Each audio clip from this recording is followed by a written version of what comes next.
In this section, we will be seeing about the several parallel communication standards PCI, PCIX and ISA. So basically recollect what was a parallel communication. So when we are comparing with serial communication, the parallel communication can be used at very high speed because we are going to transfer multiple bits at a time, but it can be employed only at very short distances. So these are the standing features of the parallel communication. So it interconnects with the input-output devices and other peripheral devices at very short distances but at very high speed. So remember these two terms, that is short distances and high speed. And there is also no need to implement a complex protocol based bus interface to interconnect the different input-output devices to a computer system. So when we are comparing to the serial communication protocol, that much complex protocol is not required in the case of parallel communication standard. So by using a simple bus protocol, you can implement parallel communication. And examples of several parallel buses are given. We will be discussing about the features of PCI, PCIX and ISA, and also recollect about the ARMBA bus interface of ARM processor which had a parallel bus. And if all the input-output devices are networked like in a distributed embedded system network, they all can communicate by means of a common parallel bus. So this is a figure again to recollect the difference between the serial and the parallel communication interface. So at parallel interface, you can have multiple bits are being simultaneously transmitted, but it requires so many wires. So it is a fast, but it will be used only for short distance, but in case of serial, only bit by bit transitions are allowed. So just a figure to depict the difference. So the advantage of parallel communication is faster and the data links can be easily implemented in hard wires. But the disadvantage is there will be a crosstalk creating because many wires are required, and also half duplex is only possible, and another is multiple communication channels are required, and also bulky connectors are required. So these are some of the advantages and disadvantages of parallel communication. Now we will come to the first standard. So when we are speaking of this PCI, it is a peripheral component interconnect. So now we will go on to see what are the features of this PCI standard which is enabling the parallel communication. So simultaneously by using this PCI protocol, we can have 32-bit or 64-bit transfer. At one clock tick itself, these much bits are getting transferred.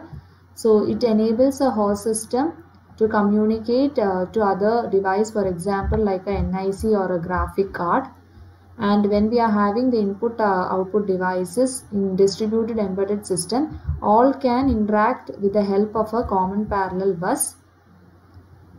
And we have to remember the range used for PCI is only less than 25 centimeter.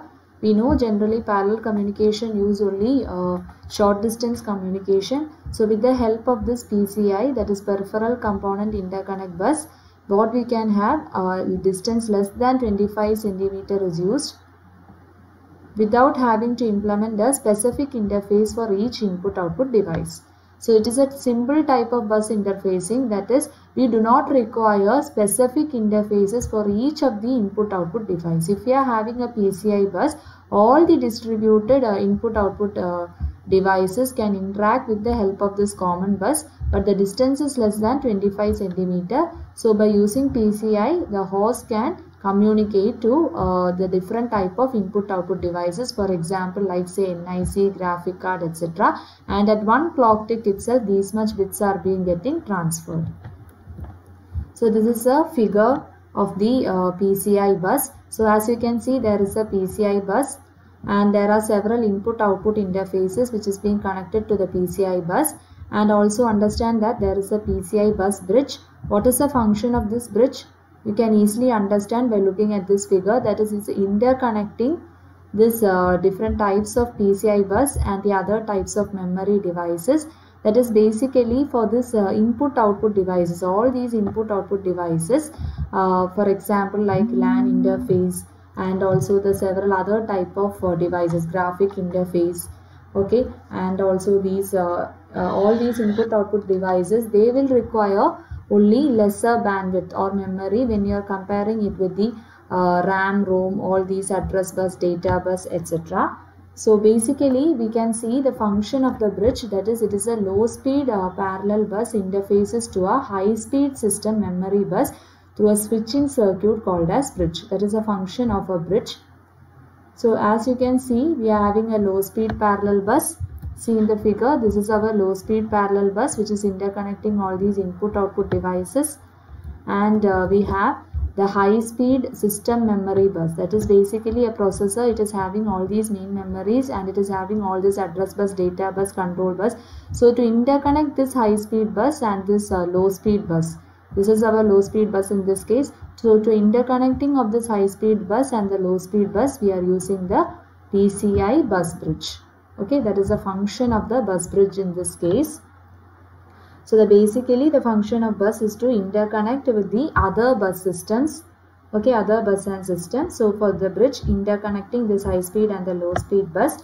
And for interconnecting all these bus, you can see all these are several type of input output interface like LAN interface, or this SCI means it is a small computer system interface. Okay, so for interconnecting all this we require a bridge. So first of all, draw this processor, address bus, data bus, control bus together with the memory, and this with the help of a bridge it is interconnected to a low speed PCI bus. So these are the functions of the PCI bridge. So whatever I have explained, those are written in words. And there is a separate input output bus. It connects the PCI switch to the input output devices. And we are having a set of buses, that is address bus, data bus, control bus, etc. And for all these we need a dedicated set of wires which will transfer the data between the two systems. So in the figure also we can see the various peripheral devices, they are being interconnected to the PCI bus, and also the PCI bridge enables the communication of the PCI bus of these input output devices with other bus systems of the processor. Okay, so this is the architecture of the PCI bridge and PCI bus, and these are the features of the PCI standard, that is 32-bit data bus extendable to 64 bits. So maximum at a time 64 bits can be transferred, and it specifies a way of interaction between different distributed components of embedded system, and the different version. It can support both synchronous and asynchronous, and the throughput is also mentioned. So all these are standards, and it can operate on 3.3 to 5 volt signals. And another very important feature, okay, that is we have got the plug and play capability. What do you mean by plug and play capability is that whenever a input output device it is getting connected to the PCI bus, it will be automatically getting detected. Okay, for example in the figure, suppose if a LAN interface is getting connected, it will be automatically getting a new address which is being assigned by the PCI driver bus. Okay, so it is very easy to connect and disconnect all these input output interfaces.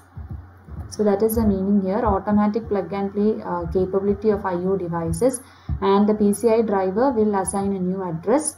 So simplified attachment and detachment of the peripherals. And it is bus processor independent, that is it is independent of the processor. These PCI standards, it can work on whichever processor, and unlike ISA it operates at 3.3 volt which is important for battery life on portable devices, and we have got a linear bus mode type of data transfer.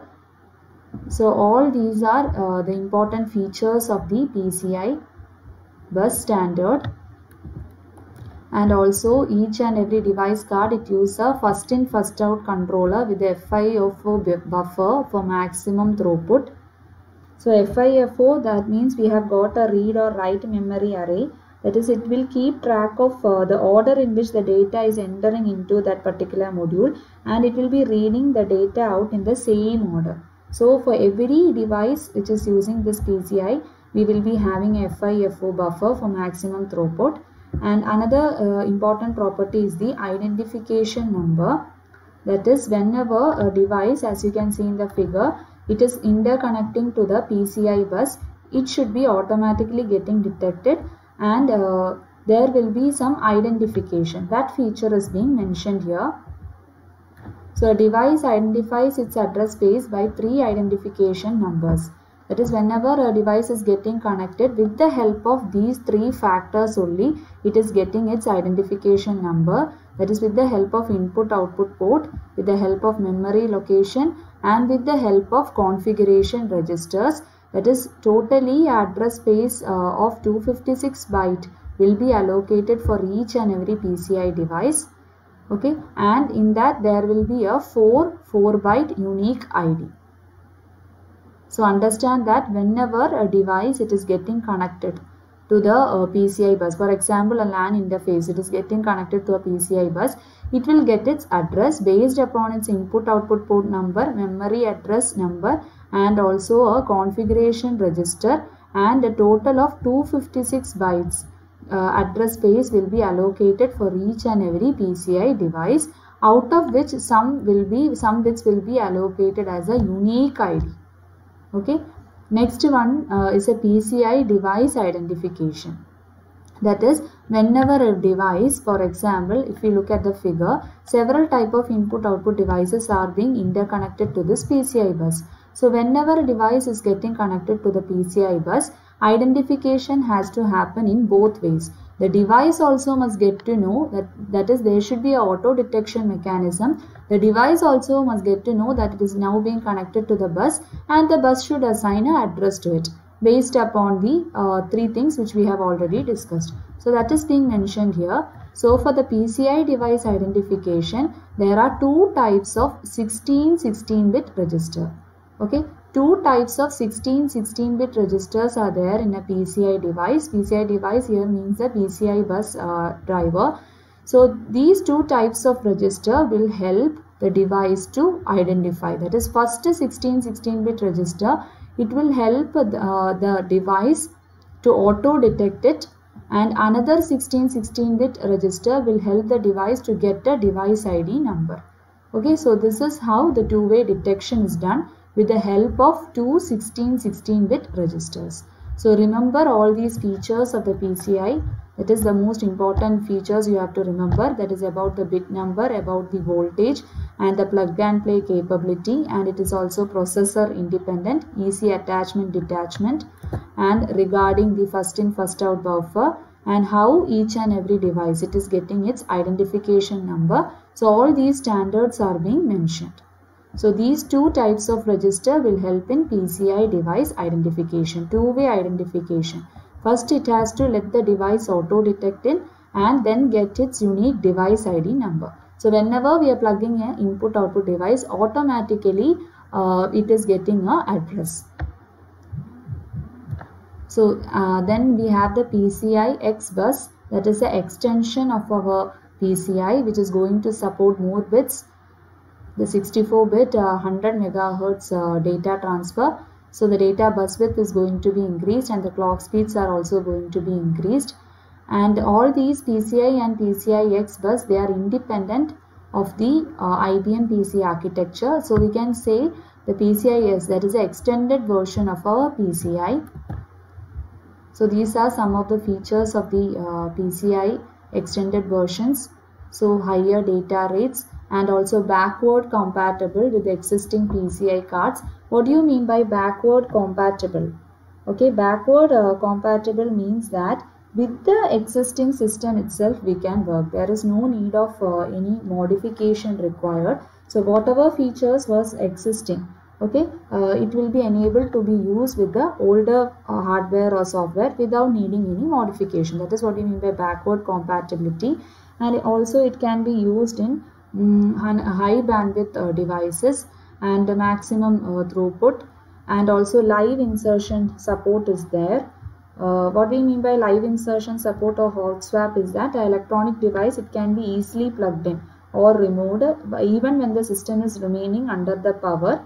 There is no damage will be created to the system. That is, plug and play or hot swap capability is there, and it will support the compact PCI. What all features are there, it will be supporting. And also it will support new technologies For example, it supports Ethernet technology, that is a LAN technology, and also the InfiniBand, that is again another standard used for high performance computing, that is for switching system between the servers or storage systems, etc. So it supports all these features, Ethernet features, InfiniBand features, and also Star Fabric support. That is a switched network topology also it supports. That is where the devices or the nodes, they are interconnected between several switches. So it supports all the larger networks. So PCI Express, it supports all the new technologies, even multi-support switches also it supports. So it is actually backward compatible, and with the existing features of the PCI, it is going to work. So these are some of the features of the PCI extended version. And another version is the ISA bus, that is the industry standard architecture bus, which allows the additional expansion cards to be connected to a computer motherboard. That is, if we require additional feature, that we have with the help of ISA bus, we can have these additional features, additional expansion card. Now it was basically meant for IBM compatible, and these are some of the history. That is, it was introduced in 1981. And it was officially recognized in 1987, but later, with the help of this faster peripheral component interface, this ISA industry standard architecture introduced by IBM, it began to be diminished. So you can see the example on the motherboard, and these are the slots for the ISA, and here we have got 4 slots for PCI bus. So ISA, it is a type of parallel bus used for adding these expansion cards only, and these ISA slots in a motherboard, it can be used to insert the expansion cards to enhance the performance of a computer. Some examples of expansion cards are given here: sound card, video card, etc. So this is a block diagram, general representation to know about the expansion slot of the ISA bus. So in the left part, so here we are having the core of our motherboard. So all the CPU, RAM, chipsets, etc. And here we have got the basic input-output system, ROM, which is going to initialize the hardware. And here we have got the expansion slots. So here we go on to have our ISA bus for additional functionalities. Here is where we are going to use the ISA to connect it with the external devices. So these are some of the specifications of ISA bus protocol working with 8-bit and 16-bit, and it is IBM compatible 8086 processor, and the advantages and the disadvantages are being mentioned. Okay, so you should know about the features of all these parallel bus protocols, that is our peripheral component interconnect as well as the PCIX and ISA.